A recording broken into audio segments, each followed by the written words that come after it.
Hello, ಎಲ್ರಿಗೂ ನಮಸ್ಕಾರ. Welcome back to my YouTube channel. ಇವತ್ತು ನಾನು ನಿಮ್ಮೆಲ್ರಿಗೂ ಸಮ್ಮರಲ್ಲಿ ಒಂದು ಸ್ಪೆಷಲ್ ಆಗಿರುವಂಥ ಮಸ್ಕ್ ಮೆಲನ್ ಡೆಸರ್ಟ್ನ ಈಸಿಯಾಗಿ ಕಡಿಮೆ ಇಂಗ್ರೀಡಿಯೆಂಟ್ ಯೂಸ್ ಮಾಡಿ ಮನೆಯಲ್ಲೇ ಹೇಗೆ ಮಾಡ್ಕೊಳ್ಳೋದು ಅಂತ ಹೇಳ್ಕೊಡ್ತಾ ಇದ್ದೀನಿ.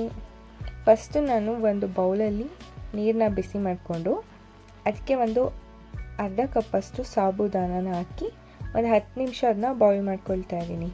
ಅದು ಎಲ್ಲ ಚೆನ್ನಾಗಿ ಬಾಯ್ಲ್ ಆದಮೇಲೆ ಅದನ್ನು ಸ್ಟ್ರೈನ್ ಮಾಡಿ ಸಪ್ರೇಟಾಗಿ ತೆಗೆದು ಇಟ್ಕೊಳ್ಬೇಕು ಕೂಲ್ ಆಗೋಕ್ಕೆ. ನೆಕ್ಸ್ಟು ಇನ್ನೊಂದು ಪ್ಯಾನ್ ತಗೊಂಡು ಅದಕ್ಕೆ ಒಂದು ಅರ್ಧ ಕಪ್ಪಷ್ಟು ಹಾಲನ್ನ ಹಾಕ್ಕೊಳ್ತಾ ಇದ್ದೀನಿ. ಹಾಲು ಸ್ವಲ್ಪ ಬಿಸಿ ಆದಮೇಲೆ ಅದಕ್ಕೆ ಒಂದು ಅರ್ಧ ಕಪ್ಪಷ್ಟು ಸಕ್ಕರೆನ ಹಾಕ್ಕೊಂಡಿದ್ದೀನಿ. ನೀವು ಬೇಕಿದ್ದರೆ ನಿಮ್ಗೆ ಇನ್ನೂ ಸ್ವಲ್ಪ ಹೆಚ್ಚಿಗೆ ಸ್ವೀಟ್ ಬೇಕು ಅಂತಂದರೆ ಇನ್ನೂ ಸ್ವಲ್ಪ ಶುಗರ್ನ ಹಾಕ್ಕೋಬೋದು. ನಾನಿಲ್ಲಿ ಸ್ವಲ್ಪ ಮೈಲ್ಡಾಗಿ ಮಾಡ್ತಾಯಿದ್ದೀನಿ. ನೆಕ್ಸ್ಟು ಒಂದು 2 ಸ್ಪೂನಷ್ಟು ಕಸ್ಟರ್ಡ್ ಪೌಡರ್ನ ನೀರಲ್ಲಿ ಮಿಕ್ಸ್ ಮಾಡಿ ಇದನ್ನು ಹಾಲೊಳಗಡೆ ಹಾಕ್ಕೊಳ್ತಾ ಇದ್ದೀನಿ. ಇದು ಇವಾಗ ಒಂದು 2 ಬಾಯ್ಲ್ ಬಂದರೆ ಸಾಕು, ತುಂಬ ಜಾಸ್ತಿ ಗಟ್ಟಿ ಮಾಡ್ಕೊಳ್ಳೋದು ಬೇಡ.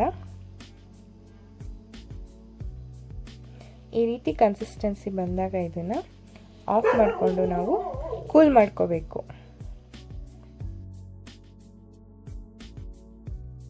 ಕಂಪ್ಲೀಟಾಗಿ ಕೂಲ್ ಆದಮೇಲೆ ನಾನು ಫಸ್ಟು ಬಾಯ್ಲ್ ಮಾಡಿ ಇಟ್ಕೊಂಡಿದ್ದಂಥ ಸಾಬೂದಾನನ ಇದಕ್ಕೆ ಹಾಕ್ಕೊಳ್ತಾ ಇದ್ದೀನಿ.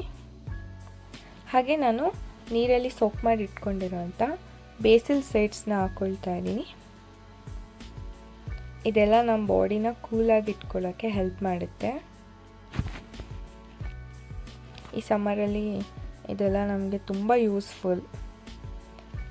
ಹಾಗೆ ನಾನು ಪೇಸ್ಟ್ ಮಾಡಿ ಇಟ್ಕೊಂಡಿರೋಂಥ ಮಸ್ಕ್ ಮೆಲನ್ ಹಾಕ್ಕೊಳ್ತಾ ಇದ್ದೀನಿ. ಒಂದು ಅರ್ಧ ಕಪ್ಪಷ್ಟು ಹಾಕ್ಕೊಂಡಿದ್ದೀನಿ. ಇದೆಲ್ಲ ಚೆನ್ನಾಗಿ ಮಿಕ್ಸ್ ಮಾಡ್ಕೋಬೇಕು.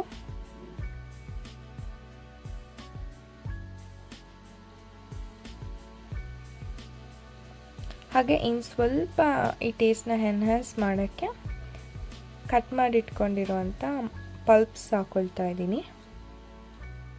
ಸ್ವಲ್ಪ ಮಧ್ಯ ಮಧ್ಯ ಸಿಕ್ಕಿದ್ರೆ ಟೇಸ್ಟ್ ಚೆನ್ನಾಗಿರುತ್ತೆ ಅಂತ. ಹಾಗೆ ಇದನ್ನು ಒಂದು 20 ಮಿನಿಟ್ಸ್ ಅಷ್ಟು ಫ್ರಿಜ್ಜಲ್ಲಿ ಇಟ್ಟು ಚಿಲ್ ಮಾಡಬೇಕು. ಚಿಲ್ ಮಾಡಿದ ಮೇಲೆ ತಿಂದರೆ ಇದು ಇನ್ನೂ ಟೇಸ್ಟೇ ಆಗಿರುತ್ತೆ.